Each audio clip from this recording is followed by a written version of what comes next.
I would think pretty much any time the head of an institute is begging for a pardon when he hasn't been charged with any crime is a pretty good indicator. You might want to look and see if there's been a crime committed. Was he begging for a pardon? I mean, Fauci was like he had attorneys. This is in part of that deal. He had attorneys reaching out to Biden's camp the last day when he got the pardon. Hey everyone, today we are breaking down Joe Rogan's reaction to the documents released by Tulsi Gabbard regarding the Wuhan lab. Let's analyze the implications of these files and what they mean for government transparency and public trust. War footage the whole time and talk about the war and why no war. But when there's not, you got to make some shit up or push an opinion. And that's where we've gotten with news now. Now news is piss them off and scare the shit out of them. Yeah. That's how we keep them watching. And that's the business model. It is now. And it's also piss them off and scare the shit out of them, but ignore certain things that your sponsors wouldn't like you to talk about. Oh, yeah. And this is why, Tulsi Gabbard, in her final act as Director of National Intelligence as she's leaving, she gave that press conference about Fauci. And she talked about how he lied in front of Congress, and that he absolutely used American tax funds to fund gain-of-function research through EcoHealth Alliance and through the Wuhan lab in Wuhan, China. And, no one's covering it. No. And by the way, didn't we all know that already? Well, we knew it, but my parents didn't. People that just read the newspapers and watch TV, they don't know. I've never seen anything as flagrantly obvious as COVID coming from the Wuhan lab studying COVID. Right. I've never, and you've got fucking news anchors keeping a straight face saying it came from the wet market. Did you ever see Jon Stewart's bit on it that he did on the Colbert Show? No. You never saw it? No. Oh, we need to play it. Let's play it because it's so funny because Colbert tries to stop him from doing it and push back. And John, he's a great comic. He just gets up from his chair and gets louder and just plows through it. Really? Over Colbert's trying to cock block his bit. He's it's a funny bit. And he's getting in the way. Oh, I'd like to see, if you have information on that, I'd like to see it. And he just keeps going. He keeps plowing away. It's very funny. And it's in the middle of it, right? This was a courageous step because he was doing this when calling it out and saying that it came from a lab in Wuhan, China was somehow or another conflated with racism. Remember that? Yeah. If you said it came from Wuhan, China, from a lab, you're racist. Yeah. How did you pull that off? It's no one's saying anything. It's racist. It's from fucking China, and it seems like EcoHealth Alliance funded it, and it seems like we funded EcoHealth Alliance. Yes. There's a lot of fucking paperwork. And by the way, there's studies on the fucking disease that they've been doing that are posted on the CDC website.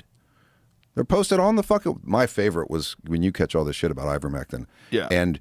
And literally when that happened, I went, oh, I'll fucking look that up. Look up ivermectin, and studies with ivermectin, and a study pops up on the CDC website while people are telling us to not take that shit, and it talks about the efficacy of ivermectin and antiviral properties, specifically COVID-19. Yeah. So it's on the government website that the fucking drug works while they're telling everyone to not take it. And they're mocking me for taking Yes. a horse dewormer. Watch this. This is great. Yeah. Well, wild times in the news, because I think from then on, that sort of sent a shockwave through the majority of the population where just whatever trust they had in the news just got severely eroded. Yeah. And if we don't have good news, if we don't have trust in the news, then we're kind of adrift. And then you get locked into fucking conspiracy theories and echo chambers online, and you can get trapped in them too, and that's not good either. Yeah, then there's nowhere to go get information. Has anybody in NBC, CBS, CNN, have any of those people picked up on that Tulsi Gabbard speech about Fauci and had any sort of a reaction to it? I'd like to know that. Because from what I was reading online, none of them had. But this was as of yesterday. I don't know whether or not that's changed. I don't know if they were preparing an article and they wanted to make sure that they got all their ducks in a row. The systematic suppression of early evidence regarding the lab leak theory demonstrates a profound institutional failure where protecting reputations superseded global public safety. By controlling the narrative and labeling dissenting scientists as conspiracy theorists, the scientific establishment created an echo chamber that blinded itself to the most probable origin of the pandemic. This reveals a dangerous paradox in modern governance, where the desperate need to maintain public trust ultimately destroys that very trust when the concealed truth inevitably surfaces. Jeez. The very last day. Jeez. It's just a preemptive pardon is nuts, especially when Rand Paul's questioning him and he's talking to him about specifically about what defines gain of function research. And by all account, by every definition, it's gain of function research. And Fauci's still saying, you do not know what you are talking about, with all due respect. Even though he's a doctor. Yeah. Rand Paul's a fucking doctor. He's an actual doctor. And then they say, well, you're an eye doctor. Well, that's my specialty. But before I became an eye doctor, I became a general doctor, which means I studied all the same shit that Fauci studied. Yeah. You got to go through medical school before you go pick a specialty. So 4 years of studying the entire body before you specialize in whatever you're going to specialize in. Well, it's also, then if you read RFK Jr.'s book, The Real Anthony Fauci, you find out he ran this exact same playbook during the AIDS pandemic. It was the exact same playbook. That's what the Dallas Buyers Club is about. The Dallas Buyers Club, that McConaughey movie about AIDS, the fucking villain is Anthony Fauci. He's the guy that's stopping them from getting alternative medications. That's the guy that wanted everybody to take AZT. You know why? Because AZT had already been approved. They had already used it as a cancer medication. It was a chemotherapy medication that they stopped using because it was too deadly. It was killing people quicker than cancer was killing them. So the first medication they gave people when they had an immune system that was compromised was a chemotherapy medication that was killing people. And they were giving it to people that were asymptomatic. They were giving it to people that tested HIV positive.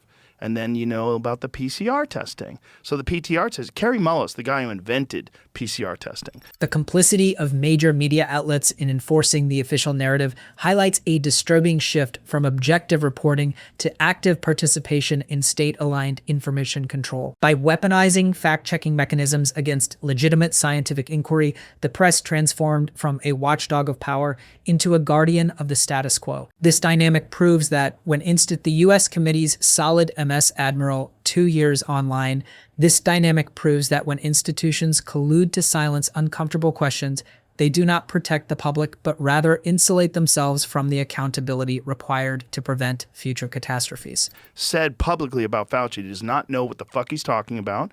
I don't think he said fuck, but he does not know what he's talking about.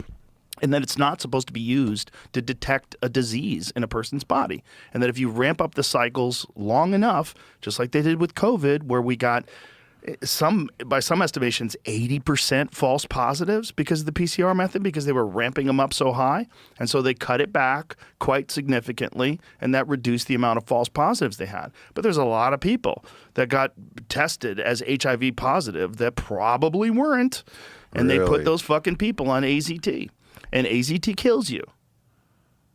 Wow. Yeah, nuts. Most mainstream outlets are treating it as a serious but unproven political bombshell. They're reporting that Gabbard alleges, stressing the documents are disputed and under review and highlighting how polarized the reaction is.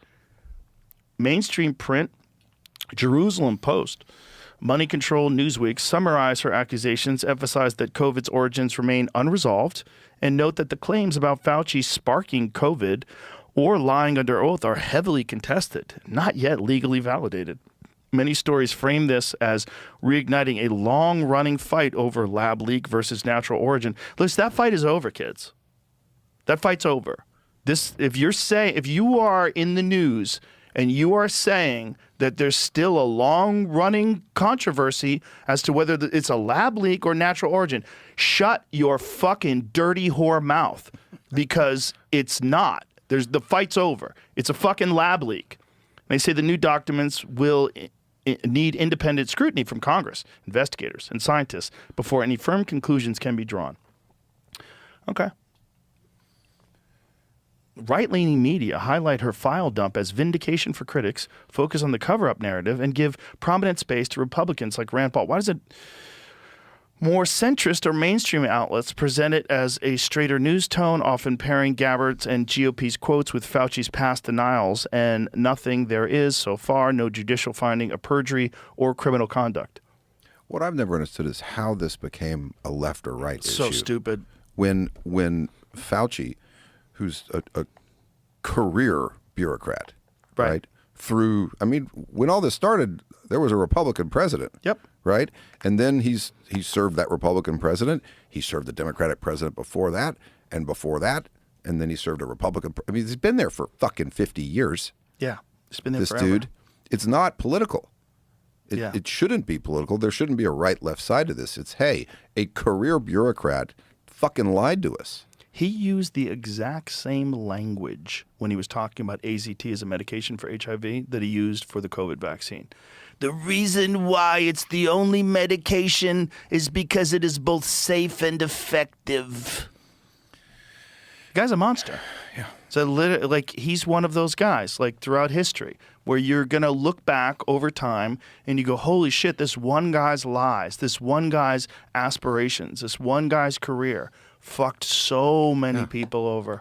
The reckless pursuit of gain-of-function research underscores a fatal hubris within the scientific community, where the theoretical benefits of manipulating pathogens are weighed against the existential risk of a global release. When researchers operate under the illusion that they can perfectly contain biological threats while simultaneously hiding their failures from public oversight, they transform laboratories into ticking time bombs. Ultimately, this scandal serves as a grim reminder that scientific advancement without rigorous ethical boundaries and radical transparency is not progress, but a profound threat to human survival. Joe Rogan's reaction to these documents highlights the critical need for transparency and open inquiry. When information is suppressed, it only breeds more distrust, and the truth eventually demands to be heard. What do you think about the release of these documents? Let me know in the comments and subscribe for more honest breakdowns.